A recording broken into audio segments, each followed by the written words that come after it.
Hola, chicas. Okay, the party is over and I am back at home. I am in my office ready to go. And as I reflect back on this amazing experience I had, it really is. It makes me giddy when I think about it because it was just so delicious. And I'm trying to think of like, how do I tell you everything? There's just so much that I experienced, and it was, of course, life changing. Just it was so good. I don't even know where to start. I met so many people. I learned so much history and culture, and I learned so much about myself. I went on so many adventures.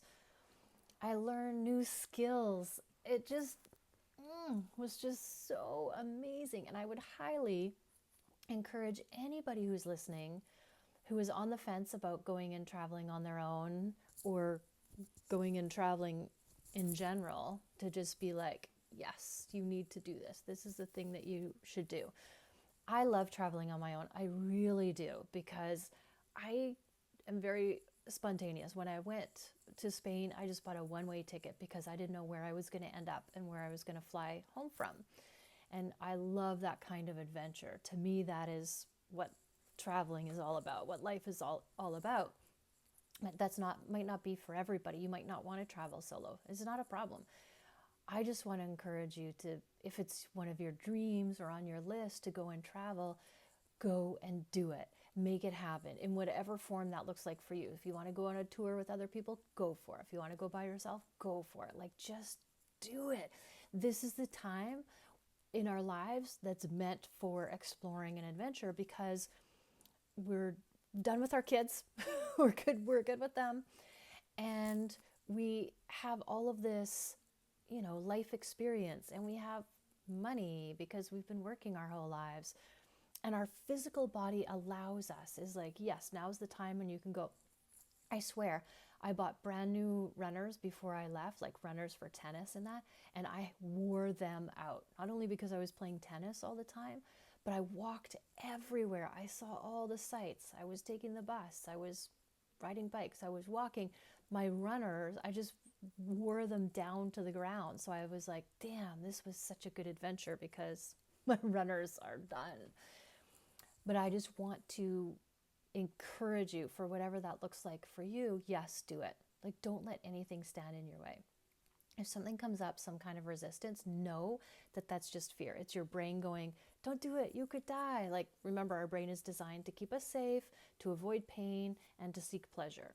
And so if you're talking about traveling to a foreign land, your brain is going to freak out and be like, girl, don't even think about it. But that's what you want to say. Thanks, I appreciate you, brain, and do it anyway. You got to get past that. There's going to be resistance, there's going to be fear. So the thing that I did want to talk about, because I was like, what should I talk about today? Because there's just so much that happened. I think one of the things that just popped into my brain is food. Because you know me and food. I love me some food. Especially when you're going to foreign countries, food is a huge thing. For many, many, many years, I used to have international students that would come and stay at my house, and they would go to high school. First of all, I'm like, damn, I had mad respect for them because they're in a foreign country, they're in high school, and they're going to a high school learning subjects in English, which isn't their main language, and they're doing that in high school, which high school is just hard enough, period. So I always had mad respect for these people. And the reason I'm telling you this is because the one thing that always came up, no matter where the student was from, was food. Because food is life and food is culture and food is a part of who we are. So the most difficult part of this experience was the food. The further you were from North America, the more difficult the food situation was. So I think the Asian cultures found it the most difficult because it was so profoundly different. And I'm telling you that because as you travel, food is a thing. But the food in Spain was amazing. And one of my takeaways from both of my travels is that whole clean foods is the answer. And I know I have always been a plant-based person. in the way I work, I never push that on other people. I just share what I know. So if you're interested, here's a whole bunch of really awesome information. And even if you're not a plant-based person, you can apply this to your diet. Because, and diet, I want to say nutrition, because I hate the word diet, but when you eat food, you can apply this philosophy, this plant-based philosophy, no matter whether you eat meat or not. And the basis of everything that I've learned is whole, clean foods, nothing processed. One ingredient foods whenever possible. So keeping it super simple, going back to the basics, taking our cues from nature. And the reason I wanted to talk about food today is because every time I come back from a trip, I notice that I am leaner. So I've lost weight, and it was never my intention to lose weight, but I'm leaner, I'm healthier, I'm more connected to my body, just skin is better, energy is better, just everything is better every time I come back. And then a short time after I've been back, that disappears because I'm eating the food that I've used to eating here. And this has caught my attention because when I think about health and longevity and midlife and all that, nutrition is at the top of the list by far, because that's what we do every day to fuel our body. That's what we're made of, is the food that we eat. And it's so important to take this as feedback and be curious about it and go, what is it? Like when I was in Costa Rica and Nicaragua, I just ate the local foods that were grown there and made there, and they were whole, clean foods. That's the way that they eat. And the lifestyle was sunrise, sunset, in the ocean, sunshine every day. Like, I am a sun worshiper, not from a sense of I want to tan, but from the sense that sun is life. Because in the history of man, all cultures worship the sun, because without the sun we wouldn't exist. And there was no cancers from sun. And I believe it's the sunscreen that's causing the problem, because we need the sun. We need the sun for our body to do a whole bunch of chemical reactions inside of our cells in our body. The sun is one of the main components and ingredients in all of the how do I say this? Chemical reactions that our body does, our cells do. Sunshine and cholesterol. So don't be afraid of cholesterol. Cholesterol and sunshine, they're like magic. They're magic. So when I say I'm a sun worshiper, it's not from a sense of being tan. I don't even tan. I just freckle. That's what happens. But from a sense of the health aspect of it. When I'm near the ocean, when I'm in the ocean, when my feet are in the sand, when I'm watching the sunset, the sunrise, when I'm in nature, when I'm walking everywhere, where I go, I don't rent a car, I don't do anything. I walk, I ride a bike, I ride the bus, I walk everywhere. In Spain, the people on the bus were 60, 70, 80 years old, just riding the bus, and the system is set up for seniors to ride the bus. Like, there's plenty of ways, seats, like they get priority seating, all of the kind of thing. And they go and they walk everywhere, and that's their lifestyle. And that's why they have such amazing longevity, because they're eating whole, clean foods and they're moving their body. They're walking everywhere. And when I went to Spain, the same was true. The food was whole, clean foods.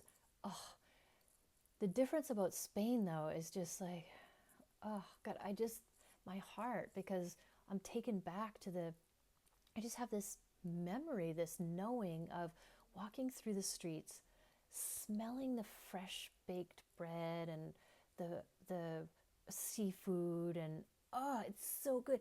But also hearing the sounds of conversation, people laughing, talking loudly, and glasses clinking. Like, there, food is a social aspect. It's connection, it's community. And when you get together with somebody for eating, it's not about just eating, it's about the connection and the community. And everywhere you go, you see it. Even though it's wintertime, everybody's sitting outside, having drinks. Most of them are smoking, but they're drinking and eating whole, clean foods.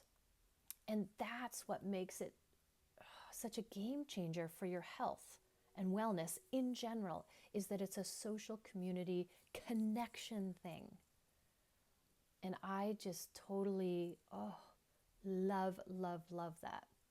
The tapas are like a little bit of this, a little bit of that, and you order it for the table. So when I went out with my friends, and a lot of it was people that I had just met, I was building community as I went. So it's like, let's go for tapas. And everybody would order a couple of things for the table. And we would share the food. We'd be like, oh my God, that one is so delicious. And we'd have conversations and we'd be drinking vermouth or whatever it is. And it would last for hours. And it was just right in so many ways. And somebody who doesn't like to cook, I just was not into it, because as a mom, you can relate to this. You spend 20, 21 years cooking meals for people. What do you want for dinner? So I hated it. And I didn't eat meat, and I was cooking meat for my kids, and it was just like blah. But now I have this new appreciation for the idea of the social aspect and community behind it. The tapas, a little bit of this, a little bit of that. This is a part of the conversation. Like, this is a part of the whole ambiance. So brilliant. So I have this new appreciation for connection over food, as opposed to like, I just got to nourish my body. Connection over food, like with food, connecting to your community, your family, making new friends, taking the time, the laughing, just all of it. Like, every time I talk about this, right now as I'm talking about this, I have this visceral feeling of, just as I'm walking through the streets, not even sitting down with people eating, I'm a part of it because of just the sounds and the smells and the sights, like just so beautiful. And I feel like in North America, we're more individualist, and everything is separate and individualized, and that breaks my heart. I really feel that community is the way we go. We need more community in life. That's just how it is.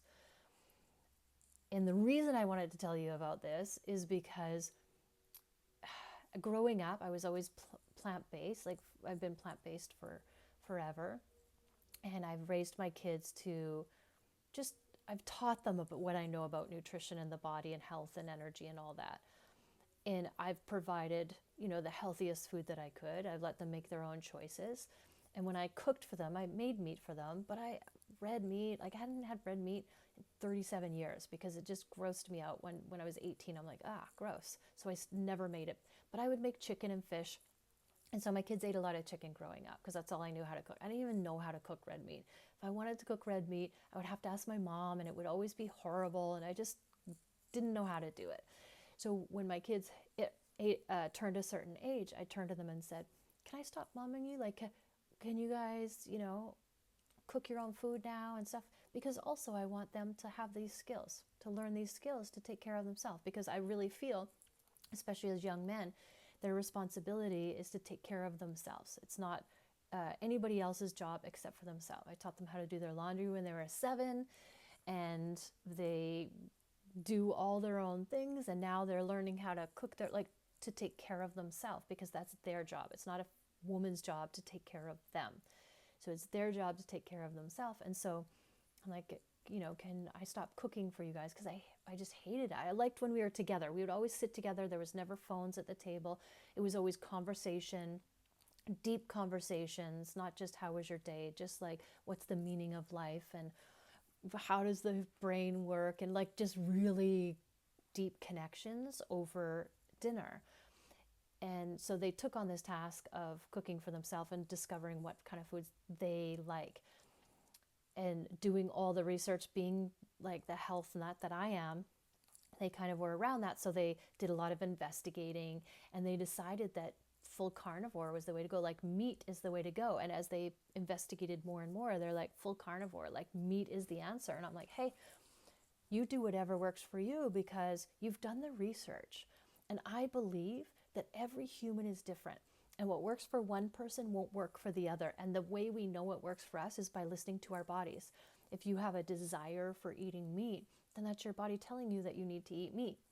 If you have a desire to not eat meat, then it's the same thing. So I don't feel like there's a right or wrong. That's why I've never preached you have to do this. I'm like, here's what I do. And maybe you could take something and it would help you in your nutritional journey.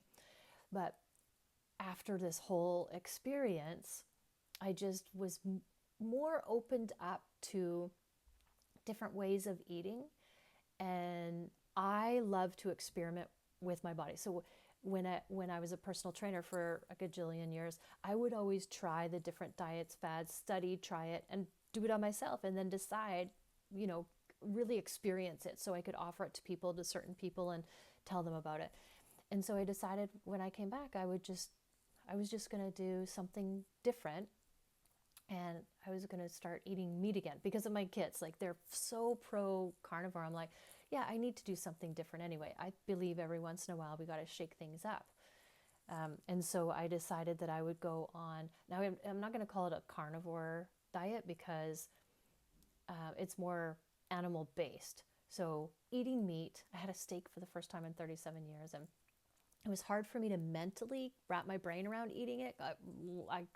But then once I did, it was like, oh, it was delicious. It tasted great because my son is now an expert steak cooker because he's perfected it. But it just took me that, it was like a mental thing that I needed to get over. And so instead of being full carnivore, I'm doing animal based. So it's meats and dairy and cheeses and butters and, you know, those kind of healthy animal fats, but nothing like a seed oil. The key is that it wants to be as close to its natural form as possible. So we're not talking about margarine. No, we're not talking about seed oils. Seed oils are like the root of all evil. We're talking about butter. So something that is processed as least as possible. We're talking about milk that is organic or raw, or it's called old fashioned now, where they don't pasteurize it and that kind of stuff. And we're talking about the cheeses that are like the cheeses you would find in Europe, or the meats that you would find in Europe. There's no additives. They're just cured, or they're whole, clean, organic meats. So talking the best of the best. And I thought, I'll do that for 30 days and just see what happens with my body, because I listen to what they say. They've done their research, and I'm like, I'm going to do that for 30 days to shake stuff up and just to see what happens with my body. And so that's what I'm doing now. And I wanted to share this journey with you because I'm going to tell you all about it as I go. So I think 3 or 4 days in, but I just want you to be curious about what's possible for you. Like, at the end of this 30 days, I'm going to evaluate. And I don't know, I really like being plant-based. I really do. So I'm anticipating I would go back to plant-based, but who knows, I'm open to everything. I feel that the key to being successful in this lifetime is being a curious person and embracing uncertainty. Those two aspects are the key to a successful life. The more capacity you have for uncertainty and the more curious you are by nature, like not this is right, that's wrong, or just like, I wonder what that's all about, or how could that be right? Then the bigger life you're going to have, the more deliciousness you're going to squeeze out of life. It's just going to be so fabulous when you can really be curious, just genuinely curious, and have a huge capacity for uncertainty. That's the 1-2 punch. If you can master those two things, you got it going on. And it has actually, when I travel, I found that the people that I enjoyed the most were the most curious people. I was just totally attracted, like a moth to light, to curious people. I just find them so delightful, and they just, it just lights my heart up when I connect with somebody who's a curious person. So I wanted to share this with you to ask you to be curious about what's possible for you. Like, never in a million years did I ever thought I would do like an animal-based diet or carnivore. Like, it's not carnivore because my kids are just, one's full carnivore where it's just meat, and he'll throw in other things every once in a while. But so it's not full carnivore, but it is full plant, animal-based, like full on. The other thing that I am adding in there would be fruits. So it's animal-based with some fruits. That's what I'm going with right now. And so I will keep you updated on my journey, but I'm just still, I can't get over that feeling of being in Spain, no matter where I was, whether it was Barcelona, Valencia, even Portugal. When I went to Portugal, Malaga, that's just the culture of the food. It's just, every time I think about it, I'm just swept back into these magical moments. And I want that to last forever. And I want that for you too. Like, I want you to experience that. So what I'm going to do is I'm going to create that for myself in my life right now.